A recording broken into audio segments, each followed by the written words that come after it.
it might sound unfair to my other siblings, pero hindi. It's been a memorable birthday for me, sabi ni Gabby Eigenman.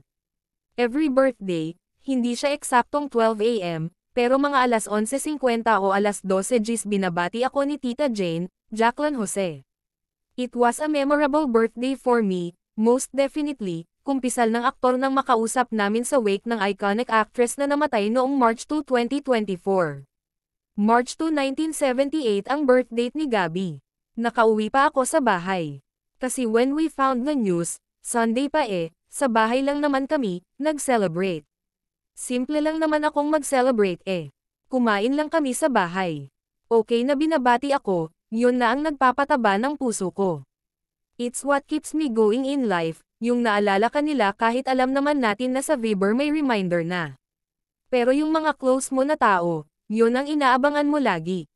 So yun nga, ang isa sa mga inaabangan ko yung message ni Tita Jane, kwento pa ni Gabby.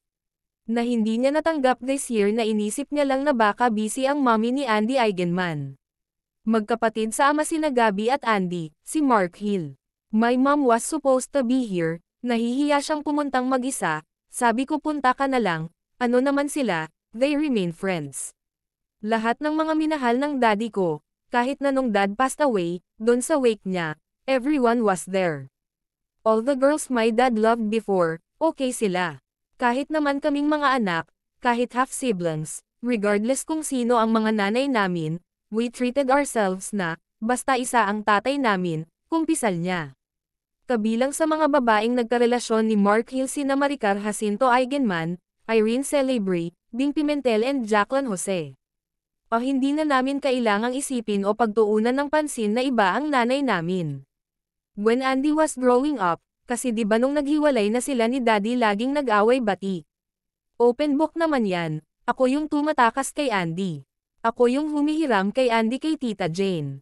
Pag may family gathering ang mga Eigenman, I would step up and represent, hiramin ko si Andy, kaya yung closeness namin ni Tita Jane years ago, para sa kanya ako ang tumayong, not that I'm replacing my dad, no, big brother, kuya lang Pinaka-kuya. Isa sa pinakauna kong sweldo nung nag-start pa lang ako sa showbiz, I took Andy shopping and bought her toys.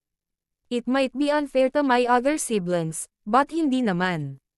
Of course may sister ako, si Ira, pareho kami ng mom, definitely close talaga, tapos si Timmy at si Max, nung bata kami, we slept sa bahay nila, nung sila pa ni Tita Bing Pimentel nung sila pa ng daddy ko. Close naman kaming lahat, pero napapansin ng iba na hands-on ako at overprotective kay Andy. Kasi makikita mo si Tita Jane na single mom talaga. I'm not saying that my dad was not that supportive, but hindi sila okay ng mga panahong iyon. So I was the one shielding every negative, para di sila mag-away ako yung parang panangga nilang dalawa. Yung ako na yung bahala rito, pag-alala pa ng kapuso actor. And Tita Jane would proudly say it out loud, she was very expressive about how much she loves me, ganun din naman ako. Dagdag pa niya, hindi ko naman ito ginagawa para magpa-impress kay Tita Jane. Hindi innate Lahat ng mga kapatid ko, pag may problema kayo, just call me. Samantala, maraming nagulat na si Gabby ang mabilis na nakadiscover sa naganap kay Jacqueline noong nakaraang linggo na pumanaw na ito. I found out through Andy. I don't want to go into details, but when Andy called, she was crying, and the rest was history. I went straight to their house. Yeah, that's how things went about, that's how everything happened. Sabi ko kay Andy she was in Siargao, sabi ko book a flight, earliest, or whatever, wag mo munang isipin, I'm sure everyone was probably calling you to ask questions kung anong nangyari talaga ka muna. Natutuwa naman ako kasi andin si Filmar, husband ni Andy, to cope up habang di pa siya bumabiyahe. When I was getting all the information nung nasa house ako ni Tita Jane, ako mismo hindi nakakapag-update kasi I was processing also how to tell Andy everything, kumpisal pa ni Gabby. Buti raw andin ang wife niya nung dumating na ang mga pulis, forensic. Unti-unting nag-gather ang emotions ko, hanggang nakausap ko na si Andy, and then the next morning I picked her up.